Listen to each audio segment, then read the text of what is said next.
हिमालय ये नाम सुनते ही कैसी एक विशालता, बर्फीली चोटियां, गहरी घाटियां और एक रहस्य सा महसूस होता है ना। बिल्कुल, एक खिंचाव सा है। हाँ, तो आज हम इसी विशाल पर्वत श्रृंखला के भूगोल की परतों को समझने की कोशिश कर रहे हैं। और इसके लिए हमारे पास हैं चंद्रशेखर पंचानी की 1995 की किताब हिमालय के रहस्य।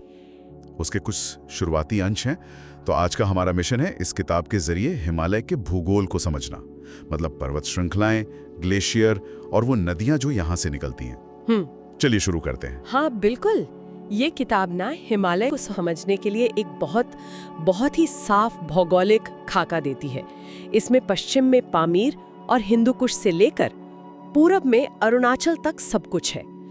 अलग अलग पर्वतमालाएं, फिर ग्लेशियर और आखिर में नदियां, एक पूरा सिलसिला है। और यही खाका हमारी आज की बातचीत का आप कह सकते हैं आधार बनेगा। अच्छा, तो फिर पर्वत प्रणालियों से शुरू करते हैं। अध्याय 1 खंड 2 में यही है। किताब पामीर हिंदू कुश से शुरू करती है, फिर काराकोरम कश्मीर हिमालय जिसमें नंगा पर्वत जैसी बड़ी चोटी है, और पीर पंजाल, ज़ांस्कर रेंज, ये सब जी। नुनकुन मैसिव का भी जिक्र है। फिर हिमाचल गढ़वाल हिमालय, नेपाल हिमालय जहां अन्नपूर्णा और धौलागिरी जैसे कई जाने माने हिमाल क्षेत्र हैं। हाँ, कई हिमाल है वहाँ। और फिर पूरब में सिक्किम, भूटान, अरुणाचल हिमालय, कैलाश पर्वत भी। इतनी विशालता है। किताब इस फैलाव के बारे में क्या खास बताती है? दिलचस्प क्या है इसमें? देखिए, यहाँ दिलचस्प बात सिर्फ नामों की ये लंबी लिस्ट नहीं है। किताब इस बात पर जोर देती है कि ये सारी पर्वत श्रृंखलाएं, चाहे वो कश्मीर की ज़ांस्कर रेंज हो या नेपाल का, जैसे आपने कहा, अन्नपूर्णा हिमाल, हाँ। ये सब आपस में कैसे जुड़ी हुई हैं। ये सिर्फ अलग अलग पहाड़ नहीं है, ये एक निरंतर भव्य भौगोलिक संरचना है। अच्छा। जैसे नूनकुन मैसिव का जिक्र है। मैसिव मतलब पहाड़ों का एक बड़ा समूह। ये दिखाता है कि कैसे चोटियां मिलकर एक बड़ी इकाई बनाती हैं। तो किताब हमें पश्चिम से पूर्व तक के इस जुड़ाव को समझने में मदद करती है, और साथ ही हर इलाके की अपनी खास पहचान को भी बताती है। सही कहा, ये जुड़ाव वाली बात वाकई कमाल की है। अच्छा, और इन्हीं ऊंचे पहाड़ों की गोद में ग्लेशियर होते हैं। किताब का अगला खंड पृष्ठ 31 पर ग्लेशियरों पर ही है। तो पहाड़ों के बाद ग्लेशियर इतने अहम क्यों हैं? हाँ देखिए, अगर हम इसे बड़ी तस्वीर से जोड़े ना, तो ये ग्लेशियर सिर्फ बर्फ के पहाड़ नहीं हैं, ये हिमालय के मीठे पानी के सबसे बड़े भंडार हैं। सबसे बड़े भंडार? जी हाँ। किताब बताती है कि यही ग्लेशियर उन विशाल नदियों को जन्म देते हैं जो, आप सोचिए, करोड़ों लोगों की जिंदगी का आधार है। पहाड़ों की ऊंचाई और उनकी बनावट वही माहौल बनाती है जिससे ये ग्लेशियर बनते हैं, टिके रहते हैं। अच्छा, तो ये एक तरह से पहाड़ों का दिया हुआ वरदान है, पानी के रूप में। और ग्लेशियरों से ही कहानी पहुंचती है नदियों तक।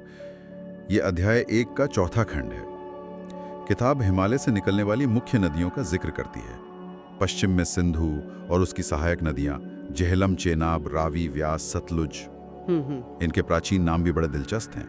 वितिस्ता, परुष्णी, असिकनी, अर्जिकिया, शतुद्रु। हाँ, ये जानने लायक है। फिर पूरब की तरफ गंगा, यमुना, घाघरा, गंडक, कोसी, और फिर वो विशाल ब्रह्मपुत्र। हाँ, जिसकी दिबांग, लोहित, तीस्ता जैसी कई सहायक नदियां हैं। पद्मा का भी जिक्र है। इतनी सारी नदियां एक साथ, तो इस सब का क्या मतलब निकालें? इसका सीधा मतलब ये है कि हिमालय सिर्फ एक जमीनी रुकावट या पहाड़ों का जमघट नहीं है, वो इस पूरे उपमहाद्वीप की जीवन रेखा है। जीवन रेखा, बिल्कुल। किताब का ये हिस्सा दिखाता है कि कैसे भूगोल यानी पहाड़ और ग्लेशियर सीधे तौर पर पानी यानी नदियों से जुड़ा है। ये नदियां पहाड़ों और ग्लेशियरों का पानी लेकर मैदानों तक पहुंचती हैं, जमीन को उपजाऊ बनाती हैं। हाँ। और सदियों से इंसानी बस्तियों और सभ्यताओं को पालती पोसती आई हैं। अच्छा, तो किताब का ये जो वर्गीकरण है ना, पहाड़, फिर बर्फ, फिर पानी, ये रिश्ता दिखाता है कितना गहरा और अहम है ये। तो कुल मिलाकर हिमालय के रहस्यों के इन शुरुआती हिस्सों से हमें हिमालय के भूगोल की एक मोटी तस्वीर मिलती है। बिल्कुल। बहुत विशाल और अलग अलग तरह की पर्वत श्रृंखलाएं जिनसे निकलते हैं महत्वपूर्ण ग्लेशियर। जी। और फिर उन ग्लेशियरों से जन्म लेती हैं वो शक्तिशाली नदियां जो पूरे इलाके को जीवन देती हैं। हाँ बिल्कुल। और ये तो सिर्फ एक बाहरी खाका है। हाँ। आप समझ लीजिए किताब की विषय सूची जैसा। अच्छा। अब जरा सोचिए, अगर सिर्फ ये संरचना ही इतनी जानकारी से भरी है तो किताब के अंदर हर एक पर्वत श्रृंखला, हर ग्लेशियर, हर नदी प्रणाली के बारे में कितनी गहराई और कितने रहस्य छुपे होंगे। सही बात है। ये अपने आप में एक बड़ा सवाल उठाता है कि इन भौगोलिक नामों के पीछे छिपी असली कहानियां क्या हैं, जिनका जिक्र शायद आगे के अध्यायों में होगा। ये हमें हिमालय की जटिलता और उसके अनकहे पहलुओं की तरफ सोचने पर मजबूर करता है ना? बिल्कुल, सोचने वाली बात। नमस्कार, आज हम हिमालय को थोड़ा और करीब से जानने की कोशिश करेंगे। श्री C.S. पंचानी की किताब है सीक्रेट्स ऑफ हिमालय, उसी के कुछ अंशों पर बात करेंगे। ये सिर्फ आप जानते हैं दुनिया की छत नहीं है, बल्कि एक जीती जागती धड़कती हुई दुनिया है। हाँ बिल्कुल। और ये जो स्रोत है हमारे पास, ये हमें हिमालय कैसे बने, वहाँ की अनगिनत संस्कृतियों की झलक और आज की जो चुनौतियां हैं वहाँ तक ले जाते हैं। कोशिश यही रहेगी कि इस विशाल पर्वत श्रृंखला और इसके लोगों को थोड़ा और गहराई से समझें। तो फिर चलिए शुरू करते हैं। ये जो जानकारी का खजाना है इसमें गोता लगाते हैं। सबसे पहले तो यही सवाल उठता है कि ये इतने विशाल पहाड़ आखिर बने कैसे? मैंने सुना है ये भूवैज्ञानिक तौर पर काफी नए हैं। हाँ, ये बात बहुत दिलचस्प है। हिमालय असल में दुनिया के सबसे जवान पहाड़ों में गिने जाते हैं। ये वहाँ बने हैं जहाँ कभी टेथिस नाम का एक पुराना समंदर हुआ करता था। अच्छा, समंदर?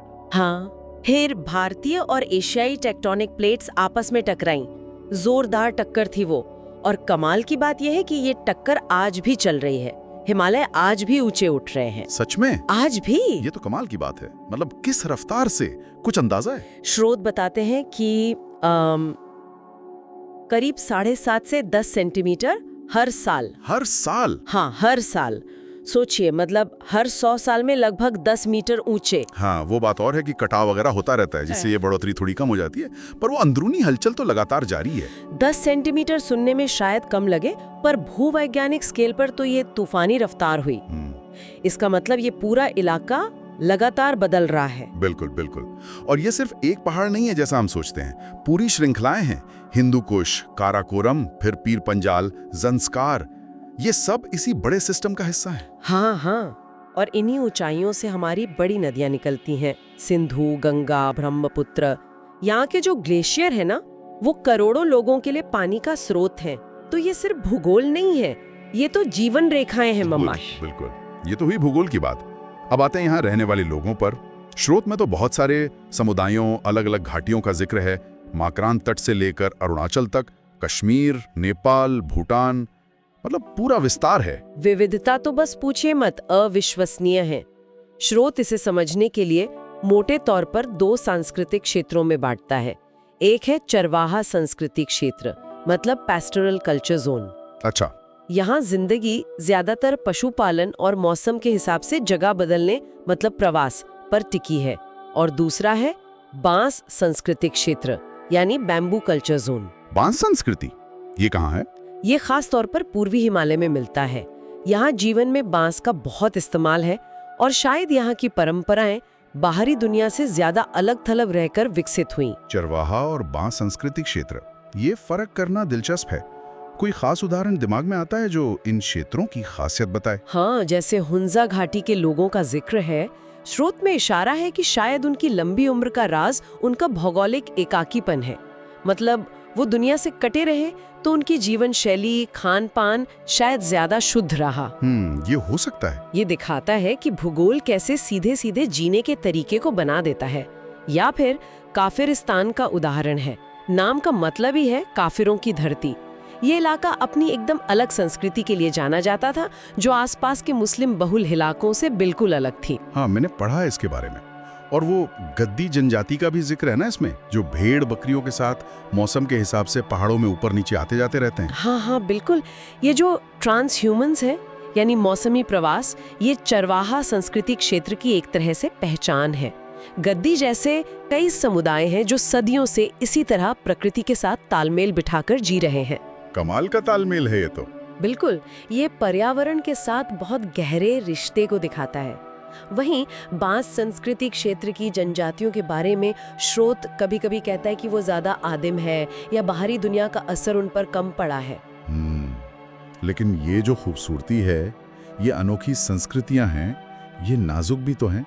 स्रोत में 1994 के एक पर्यावरण मंत्री के संदेश का जिक्र था, उसमें भी चिंता जताई गई थी। हाँ, वो संदेश है तो पुराना, पर आज शायद वो और भी ज्यादा जरूरी हो गया है। उसमें हिमालय को एक संकटग्रस्त जीवन समर्थन प्रणाली कहा गया था।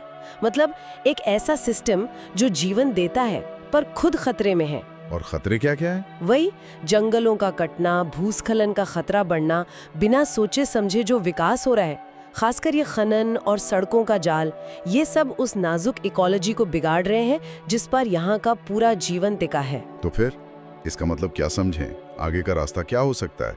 क्या कहता है स्रोत? मतलब तो देखिए, साफ है कि जो पहाड़ों में लोग रहते हैं उनकी तरक्की भी हो, उनका सामाजिक आर्थिक विकास हो, और साथ ही ये जो नाजुक पर्यावरण है इसकी सुरक्षा भी हो। इन दोनों के बीच संतुलन बनाना, यही आज की सबसे बड़ी चुनौती है। लेखक जो खुद को पहाड़ों का बेटा कहते हैं, उनकी मंशा भी शायद यही लगती है कि हम सब इस जटिलता को बेहतर तरीके से समझें। तो आज की इस चर्चा से ये तो साफ है कि हिमालय सिर्फ ऊंचे बर्फीले पहाड़ नहीं है, ये एक लगातार बदलती हुई भूवैज्ञानिक हकीकत है, अनगिनत अलग अलग संस्कृतियों का घर है और एक ऐसा पर्यावरण है जिसे बचाना, सहेजना बहुत ज्यादा जरूरी है। बिल्कुल, ये स्रोत हमें यही दिखाते हैं कि कैसे यहाँ का भूगोल, यहाँ की संस्कृति और लोगों की जिंदगी, ये सब एक दूसरे से कितने गहरे जुड़े हुए हैं। और जाते जाते एक सवाल हम अपने सुनने वालों के लिए छोड़ जाते हैं। स्रोतों में कई समुदायों के ऐतिहासिक अलगाव, उनके अकेलेपन का जिक्र है। उनकी जीवन शैली इसी वजह से अनूठी बनी रही।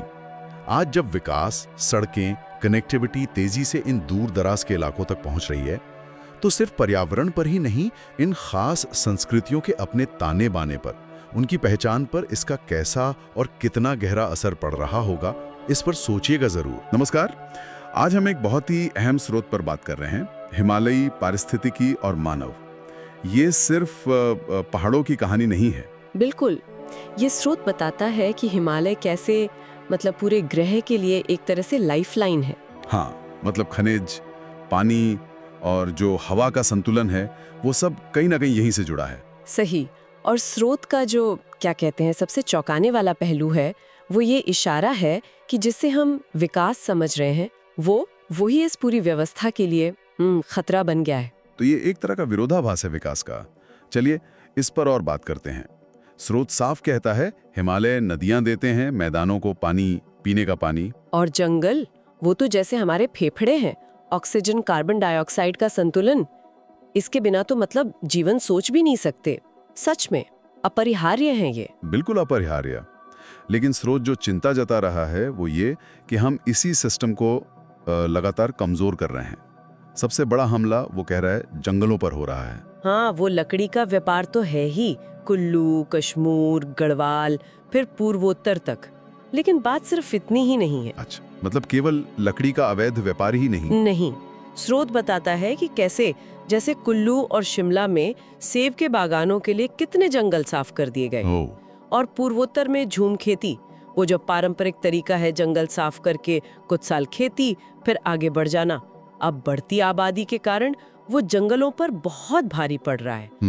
पहले शायद संतुलन था, पर अब नहीं। समझ आऊं। और फिर ये सड़कें वगैरह जो बन रही हैं? हाँ, विकास का एक और पहलू। स्रोत अरुणाचल के सेला पास का उदाहरण देता है। सड़क बनाने के लिए कितनी सारी वनस्पति खत्म हो गई। ये तो ऐसा है कि रास्ता बनाते बनाते मंजिल ही गायब कर दी। बिल्कुल।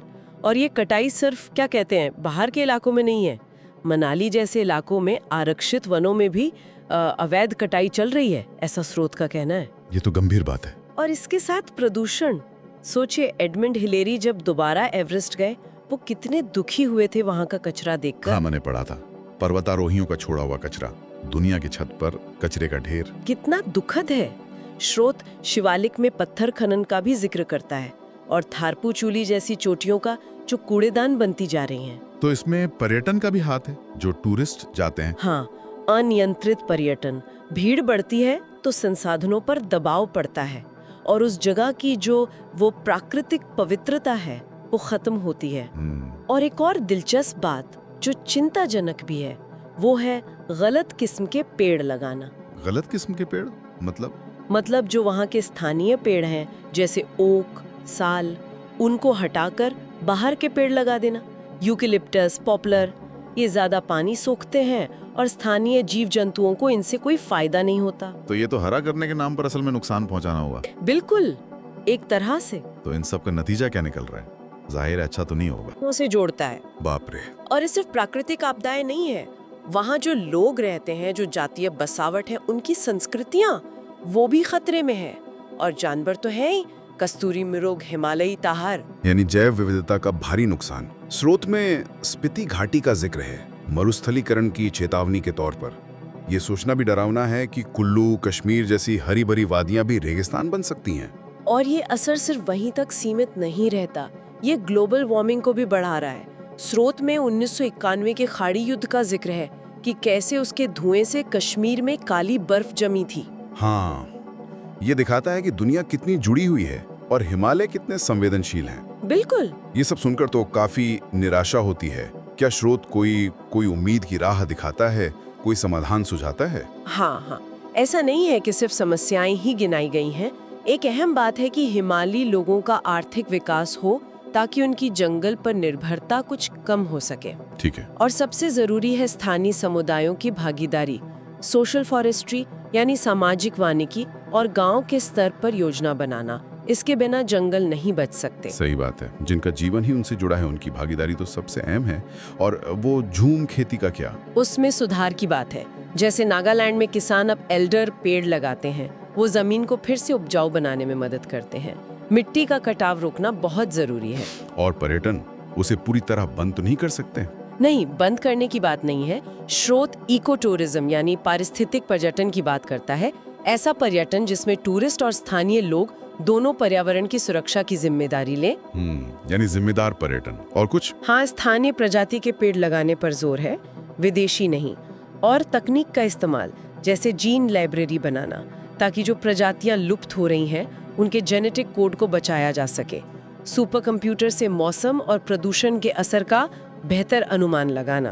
तो कुल मिला के ये स्रोत एक तरह की चेतावनी है कि हिमालय की सेहत से खिलवाड़ करना मतलब अपने ही भविष्य से खिलवाड़ करना है। सही कहा। चाहे वो जंगलों की कटाई हो, प्रदूषण हो या फिर बिना सोचे समझे वाला विकास, ये सब मिलकर उस नाजुक संतुलन को बिगाड़ रहे हैं जिस पर हम सब किसी न किसी तरह निर्भर हैं। और ये सिर्फ, जैसा आपने कहा, पहाड़ों की बात नहीं है। इसका असर तो पूरे उपमहाद्वीप पर पड़ता है। मौसम, पानी, हवा, सब पर। ये एक वैश्विक मुद्दा है असल में। तो स्रोत ने समाधान के रास्ते भी दिखाए हैं। सामुदायिक भागीदारी, जिम्मेदार पर्यटन। यहाँ सवाल जरूर खड़ा होता है जिस पे शायद हम सबको सोचने की जरूरत है। क्या सच में हम विकास की जरूरतें और हिमालय जैसे अनमोल पर्यावरण की सुरक्षा के बीच एक सही संतुलन बना सकते हैं? और अगर बना सकते हैं तो इसमें हमारी अपनी, मतलब हर व्यक्ति की और समाज की क्या भूमिका हो सकती है? नमस्कार। आज हम हिमालय की ऊंचाइयों और घाटियों में जो जीवन है उसे जरा गहराई से खंगाल रहे हैं। खासकर यहाँ के जो पेड़ पौधे हैं, जीव जंतु हैं, उन पर हमारा ध्यान रहेगा। हमारे पास जो जानकारी है वो काफी डिटेल्ड है और कोशिश ये है कि इसमें से सबसे अहम बातें निकालें। बिल्कुल। और ये जानकारी मतलब साफ दिखाती है कि हिमालय सिर्फ पहाड़ नहीं है, ये तो जीवन का एक अद्भुत भंडार है। अब देखिए, नदी घाटियों से लेकर वो जो बर्फीली चोटियां हैं आसमान छूती हुई, हर जगह हर कोने में कुछ ना कुछ अनोखा मिलता है, वनस्पति भी, जीव भी। हाँ, और ये तो कमाल ही है कि वो स्टेलारिया डेकुम्बेंस जैसा नन्हा सा पौधा, वो भी कोई 20,130 फीट की ऊंचाई पर। सोचिए जरा, ये दिखाता है कि जीवन मतलब कितना लचीला हो सकता है। सही कहा, बिल्कुल। और अगर हम वनस्पति की बात करें पहले, तो ये जो सामग्री है ये हिमालय को मोटे तौर पर 2 मुख्य वनस्पतिक क्षेत्रों में बांटती है, पश्चिमी और पूर्वी। और ये सिर्फ नाम का बंटवारा नहीं है, ये एक तरह से 2 अलग पारिस्थितिक दुनिया है। अच्छा, तो इनमें मतलब मुख्य फर्क क्या है? क्या बस प्रजातियां अलग अलग हैं या कुछ और भी? नहीं, ये उससे कहीं ज्यादा गहरा है। देखिए, पश्चिमी हिमालय जो उधर अफगानिस्तान से लेकर कंचनजंगा तक फैला है, वो इलाका है कम बारिश वाला। वहाँ पशुचारण संस्कृति ज्यादा है। तो कश्मीर, कुल्लू, गढ़वाल, नेपाल के हिस्सों में चीड़ यानी पाइन के जंगल ज्यादा दिखते हैं। और जो अंदरूनी घाटियां हैं सूखी वाली, जैसे किन्नौर, वहाँ आपको चिलगोजा पाइन मिलेगा, हॉली ओक मिलेगा। और लद्दाख, ज़ांस्कर जैसे इलाके, वो तो बिल्कुल ठंडे रेगिस्तान है। वहाँ तो बस बहुत खास, बहुत कम वनस्पति ही पनपती है। समझ गया। और पूर्वी हिमालय, वो कैसे अलग है फिर पश्चिमी से? पूर्वी हिमालय मतलब सिक्किम, भूटान, अरुणाचल वाला हिस्सा, वो बाज़ संस्कृति का क्षेत्र माना जाता है। और सबसे बड़ी बात, वहाँ बारिश बहुत ज्यादा होती है। तो नतीजा क्या है? घने, बिल्कुल घने उष्णकटिबंधीय वर्षावन। और अगर हम फाइटोजोग्राफी की नज़र से देखें, मतलब पौधों के भौगोलिक फैलाव के हिसाब से, तो ये वो जगह है जहाँ इंडो मलेशियाई और चीन जापानी वनस्पतियां आकर मिलती हैं। और ये जो भारी बारिश है ना, वो प्राकृतिक संकरण में भी मदद करती है।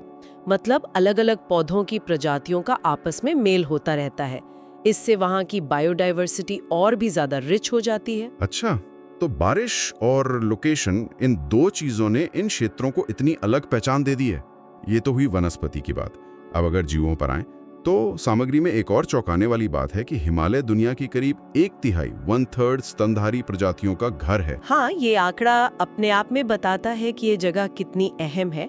और विविधता देखिए, ऊंचे बर्फीले इलाकों में आपको वो मायावी हिम तेंदुआ मिलेगा, पैंथरा यूनिका। तो नीचे तराई में बाघ, पैंथरा टाइग्रिस। पेड़ों पर रहने वाला वो खूबसूरत लाल पांडा, एल्यूरस फुल्जेंस है। फिर ऊंचे घास के मैदानों का जंगली याक, बोस्क्रुनियंस। और वो बेशकीमती कस्तूरी वाला कस्तूरी मृग, मॉस्कस मॉस्किफेरिस। ये सब अलग अलग माहौल में रहने के लिए कैसे ढर गए हैं, इसके बेहतरीन उदाहरण है। बिल्कुल, स्तनधारियों की तरह ही मुझे लगता है यहाँ का पक्षी जीवन भी उतना ही विविध और खास होगा। हाँ बिल्कुल, हिमालय का पक्षी जगत भी अपने आप में बहुत अनूठा है। कुछ स्टडीज ये बताती हैं कि ये जो पक्षी यहाँ मिलते हैं, वो काफी हद तक मध्य एशिया के प्लिस्टोसीन युग यानी हिम युग के अवशेष हैं। ऐसा लगता है कि जब जलवायु बहुत ज्यादा बदली, तो हिमालय ने इन पक्षियों के लिए एक शरणास्थली, एक रेफ्यूजियम का काम किया, एक सुरक्षित जगह जहाँ वो बच सके। अरे वाह, ये तो बहुत ही दिलचस्प बात है कि हिमालय ने अतीत में एक सेफ हेवन, एक पनाहगाह की भूमिका निभाई। क्या पक्षियों में भी वो पूर्वी और पश्चिमी हिमालय वाला फर्क दिखता है जैसा पौधों में था? हाँ, बिल्कुल नजर आता है। पूर्वी हिमालय के जो पक्षी हैं, उनमें ओरिएंटल तत्व ज्यादा है, मतलब दक्षिण पूर्व एशिया में पाई जाने वाली प्रजातियों के गुण। और जैसे जैसे हम पश्चिम की तरफ बढ़ते हैं, कश्मीर तक, ये ओरिएंटल प्रभाव कम होता जाता है।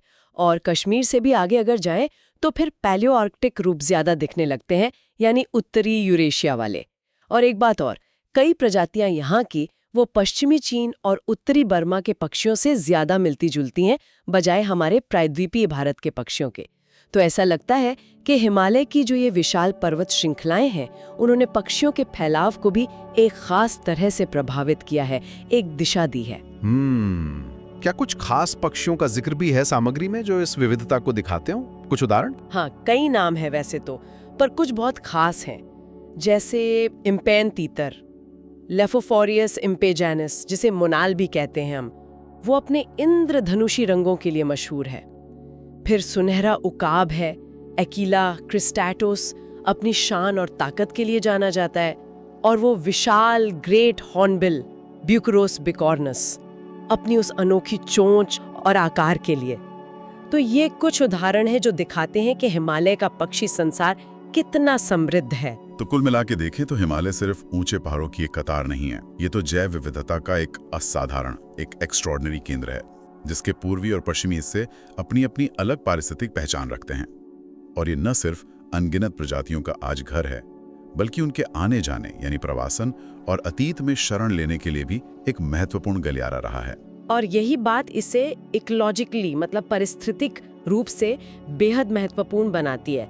ये सिर्फ आज की बायोडाइवर्सिटी का खजाना नहीं है, बल्कि ये पर्यावरण में जो बदलाव आ रहे हैं, खासकर जलवायु परिवर्तन, उसके प्रति बहुत संवेदनशील भी है। इसलिए इसका संरक्षण, इसकी देखभाल सिर्फ भारत या एशिया के लिए नहीं, पूरी दुनिया के लिए जरूरी है। बिल्कुल, और ये बात सोचने पर मजबूर करती है। जैसे सामग्री में जिक्र है कि प्लेस्टोसीन काल में हिमालय कई जीवों के लिए एक शरणस्थली बना था। तो क्या भविष्य में जैसे जैसे जलवायु बदल रही है, क्या हिमालय फिर से कुछ ऐसी प्रजातियों के लिए, शायद अप्रत्याशित प्रजातियों के लिए, एक महत्वपूर्ण शरणस्थली की भूमिका निभा सकता है? ये सवाल यकीनन सोचने वाला है। नमस्कार। आज हम एक बहुत ही रोमांचक विषय पर बात करने वाले हैं। हिमालय का प्रागैतिहासिक काल, मतलब वो समय जब इंसानी कहानी ने इन पहाड़ों में शायद पहली करवट ली थी। नमस्कार। हाँ बिल्कुल, हमारे पास जो पुरातात्विक खोजें हैं, जो स्रोत हैं, वो यही बताते हैं कि कैसे हमारे पूर्वजों ने इन ऊंचे विशाल पहाड़ों में अपने पहले कदम रखे और कैसे वो यहाँ जिए, कैसे सभ्यता धीरे धीरे पनपी। ये सोचना ही कितना अजीब है ना? दुनिया के सबसे युवा पहाड़ और वहां हमारे इतने पुराने पूर्वजों के निशान। चलिए इसी पर आज गहराई से बात करते हैं। हाँ जरूर। देखिए, सबसे पहले तो शिवालिक की जो निचली पहाड़ियां हैं, जैसे पाकिस्तान में पोतवार और भारत में रामनगर, हरिताल्य नगर वगैरह, वहां से हमें ड्रायोपेथिकस, रामापिथेकस जैसे होमिनॉइड जीवाश्म मिले हैं, मतलब मानव जैसे प्राणियों के। अच्छा, होमिनॉइड्स। हाँ। ये कितने पुराने हैं? ये मियोप्लायोसीन युग के हैं, मतलब आप समझ लीजिए लाखों साल पुराने। तो ये एक सीधा सबूत है कि इस इलाके में बहुत पहले से मानव उपस्थिति थी। लेकिन ये इलाका तो रहने के लिहाज से आसान नहीं रहा होगा। शिवालिक तो काफी उबड़ खाबड़ है। बिल्कुल, ये एक बड़ी चुनौती थी। स्रोत भी यही बताते हैं। तो शायद संभवतः शुरुआती इंसानों का आना जाना जो है वो घाटियों या चो, मतलब जो मौसमी धाराएं होती हैं, उन तक ही सीमित रहा होगा। अच्छा, और फिर औजार वगैरह कैसे बनाते थे वो लोग? हाँ, वो दिलचस्प है। देखिए, इन्हीं नदी किनारों पर, छतों पर हमें सोनियन संस्कृति के पत्थर के औजार मिलते हैं। सोनियन कहते हैं इसे। सोनियन, ये क्या खास था इसमें? ये उस शुरुआती दौर की एक खास तकनीक थी। इसमें भारी पत्थर के औजार बनते थे, जैसे चॉपर, फ्लेक्स। खासकर वो जो नदी के गोल क्वार्टजाइट पत्थर होते हैं ना, दून घाटी, कांगड़ा घाटी में मिलते हैं, उनसे। अच्छा, तो ये शिकार वगैरह के लिए इस्तेमाल होते होंगे? हाँ, शिकार और रोजमर्रा के जो भी काम रहे हों, ये औजार ही उनके जीने का एक अहम जरिया थे। तो मतलब ये औजार शुरुआत में थोड़े साधारण रहे होंगे और फिर धीरे धीरे बेहतर हुए। और फिर नवपाषाण तक आते आते तो चिकने, पॉलिश किए हुए ज्यादा विशेषीकृत औजार बनने लगे। ये दिखाता है कि कैसे धीरे धीरे तकनीक बढ़ी। बिल्कुल, इंसान ने कैसे अपने हुनर को बेहतर बनाया। अच्छा, फिर कहानी सिर्फ औजारों तक तो नहीं रुकी होगी। क्या ये लोग एक ही जगह रहते थे या कहीं और भी गए? स्रोत बताते हैं कि शायद उत्तर पश्चिम भारत में लोग पहाड़ों से मैदानों की तरफ भी आए, खेती शुरू की। हाँ, बलूचिस्तान, पश्चिमी पंजाब जैसे जो इलाके हैं, वहाँ शुरुआती नवपाषाण काल के संकेत मिलते हैं कि लोगों ने शायद खेती और पशुपालन शुरू किया होगा। अच्छा, तो ये एक बड़ा बदलाव था। बहुत बड़ा। और यहीं से एक सवाल भी उठता है, जो नई चीजें आईं, जैसे मिट्टी के बर्तन, घर बनाने का तरीका, मूर्तियां, क्या ये सिर्फ विचार थे जो पश्चिम एशिया से फैले, या फिर लोग भी प्रवास करके यहाँ आए?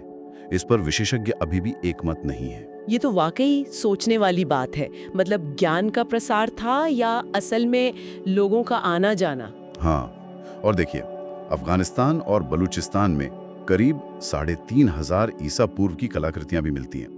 रंगीन मिट्टी के बर्तन, टेराकोटा की मूर्तियां, खासकर वो मातृदेवी और बैल की, और घरों के निशान भी।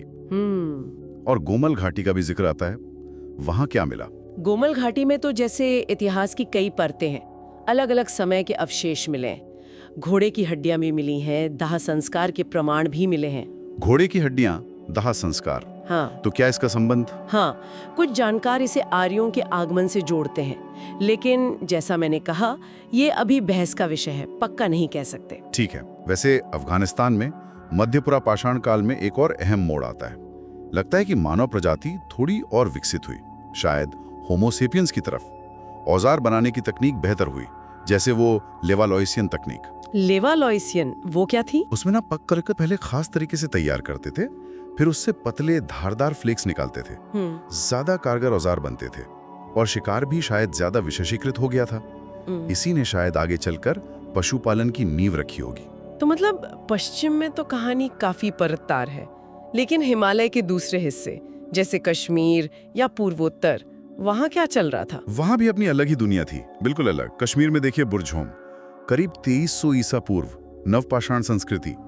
वहां लोग करेवा में रहते थे, मतलब मिट्टी में गड्ढे खोद के घर बनाते थे। गड्ढों में घर? अरे वाह, ये तो बिल्कुल अलग है। और औजार? हड्डी के औजार इस्तेमाल करते थे, पॉलिश किए हुए। और सबसे अनोखी बात, वहाँ इंसानों और जानवरों को कभी-कभी साथ में दफनाने के सबूत मिले हैं। पत्थर की सिल्लियों पर शिकार के सीन भी बने मिले हैं। कमाल है, इंसानों और जानवरों को साथ में दफनाना। इसके पीछे क्या सोच रही होगी? कह नहीं सकते, शायद पालतू जानवर रहे होंगे या कोई धार्मिक मान्यता। और हिमाचल पूर्वोत्तर का क्या? हिमाचल में भी कांगड़ा घाटी, गुलेर, नालागढ़ जैसी जगहों से शुरुआती पत्थर के औजार मिले हैं। Choppers, flakes, hand axe. और पूर्वोत्तर भारत भी पीछे नहीं था। अरुणाचल, नागा हिल्स, मेघालय, यहाँ से नवपाषाण काल की कुल्हाड़ियाँ मिली हैं। नियोलिथिक सेल्ट्स जिन्हें कहते हैं। अच्छा, कुल्हाड़ियाँ। हाँ, मजे की बात यह है कि स्थानीय लोग इन्हें अक्सर वज्र समझ लेते हैं, मतलब बिजली गिरने से बना पत्थर। हाँ, अच्छा, वज्र। हाँ, और गारो हिल्स में जो हाल में खुदाई हुई है, उससे तो लगता है कि गंगा के मैदानों के साथ भी कोई सांस्कृतिक जुड़ाव था। फिर नागा हिल्स, खासी जयंतिया हिल्स में महापाषाण संस्कृति भी दिखती है। बड़े बड़े पत्थर खड़े किए हुए मिलते हैं, मेनिहिर, डोलमेन। महापाषाण मतलब मेगालिथिक। हाँ, ये किस लिए होते थे? शायद स्मारक थे या किसी तरह के प्राचीन पंथ, शायद प्रजनन पंथ से जुड़े हों, पक्का कहना मुश्किल है।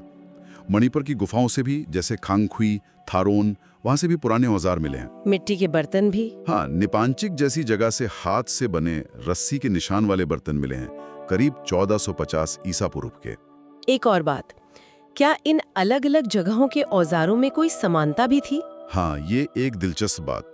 स्रोत बताते हैं कि अरुणाचल और हिमाचल जैसे दूर दराज के इलाकों के औजारों में भी कुछ समानताएं दिखती हैं। तो ये इशारा करता है कि शायद हिमालय के अंदर ही पश्चिम से पूरब की तरफ लोगों का आना जाना रहा होगा, या कम से कम तकनीक और विचारों का फैलाव तो हुआ ही होगा। तो कुल मिलाकर अगर हम इन सब जानकारियों को जोड़ें तो हिमालय सिर्फ बर्फ से ढकी चोटियां नहीं, बल्कि मानव विकास की एक पूरी प्रयोगशाला रहा है ना? बिल्कुल सही कहा। एक ऐसी जगह जहां मुश्किल हालात में इंसानों ने जीना सीखा, नए नए औजार गढ़े, और अलग अलग संस्कृतियां न सिर्फ पनपी, बल्कि शायद एक दूसरे से मिली भी, जुड़ी भी।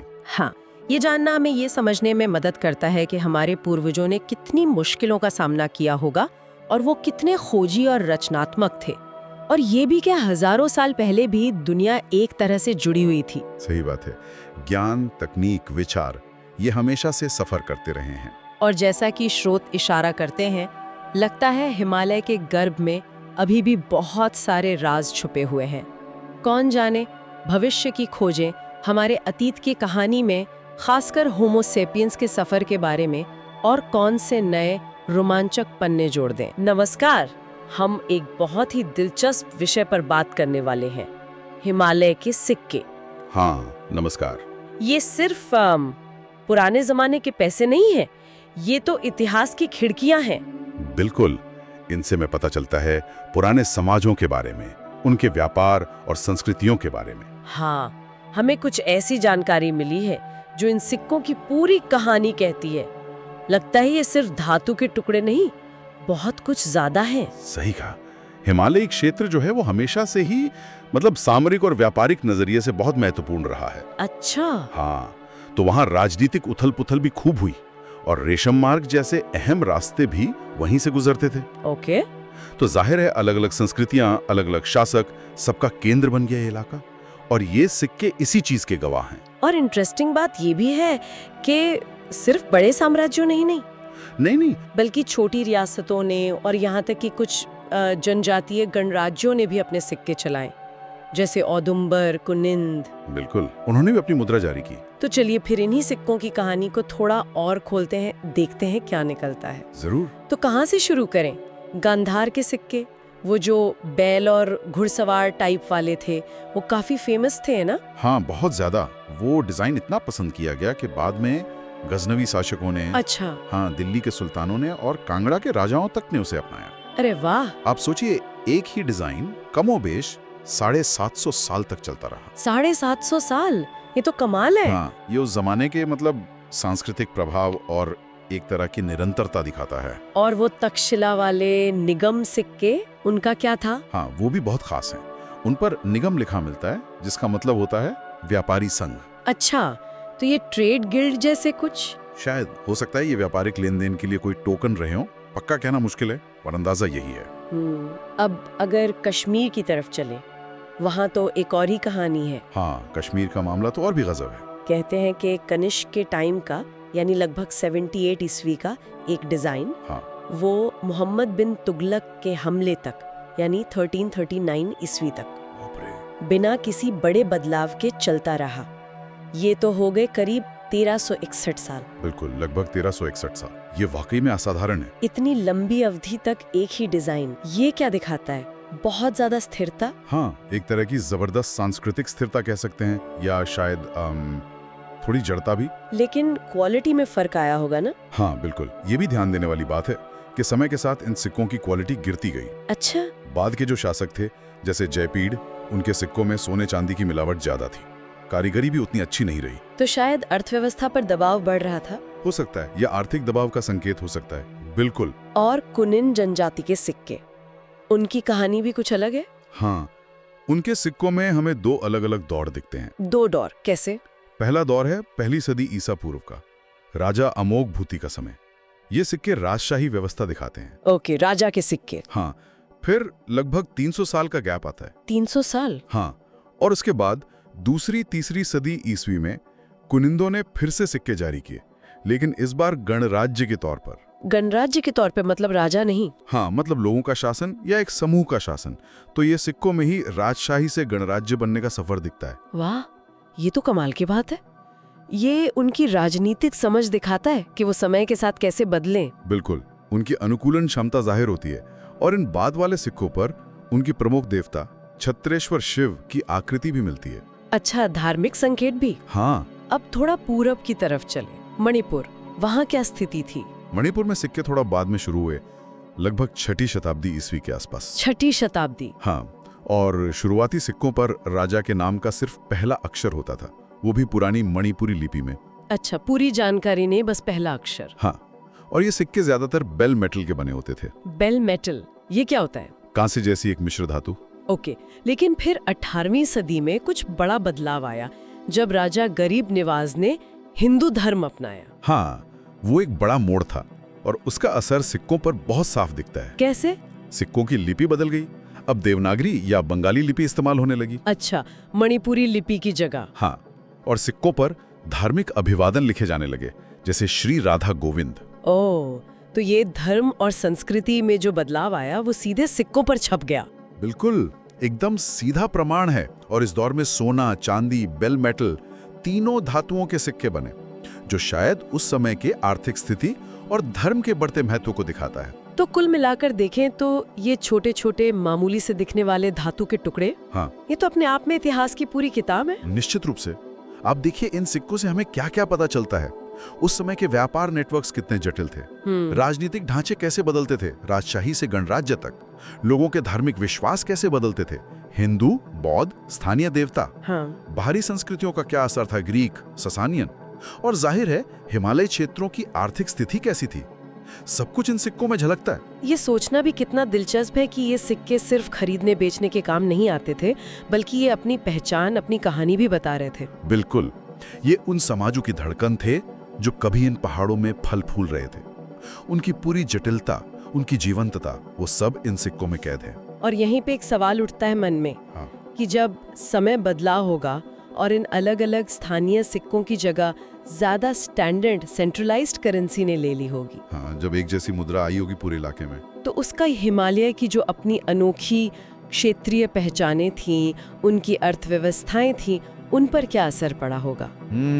ये सोचने वाली बात है।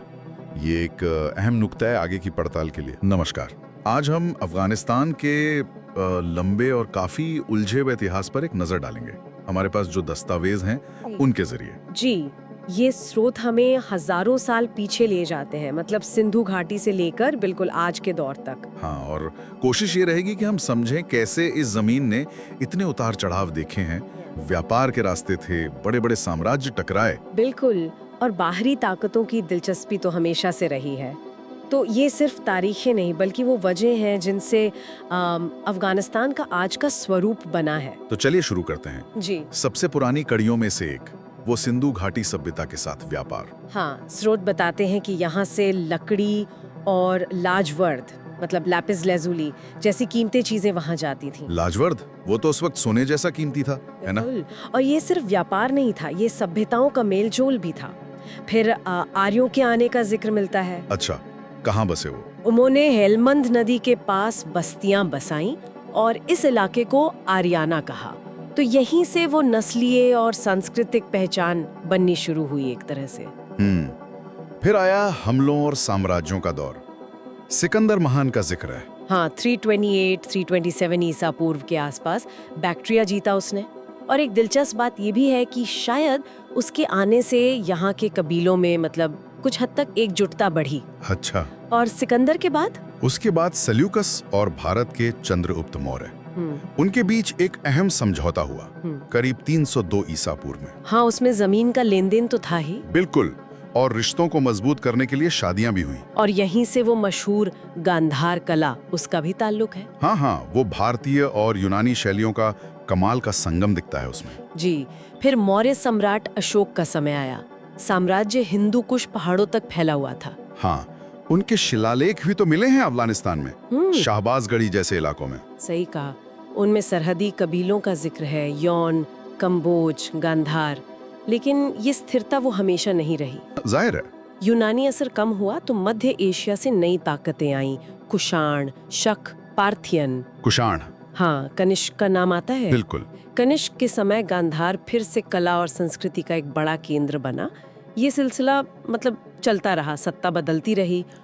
और फिर महमूद गजनवी का दौर। उसके हमलों का तो काफी जिक्र है। हाँ, 1001 से 1008 ईस्वी के बीच कई बार सोमनाथ मंदिर की लूट, खास तौर पर।